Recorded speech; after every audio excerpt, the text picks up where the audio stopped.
So this is the battery of our solar, guys. And umiilaw siya pag nighttime. Dito may iba-ibang kulay. Ayan, so itong green, nag-iilaw siya pag nighttime. So parang LED light lang.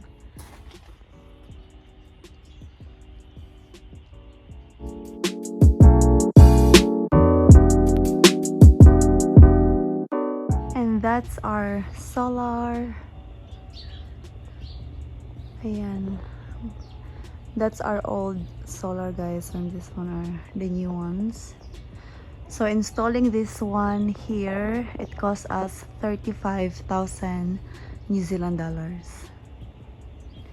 And separate yung pagbili sa battery and this one. So separate price siya, guys.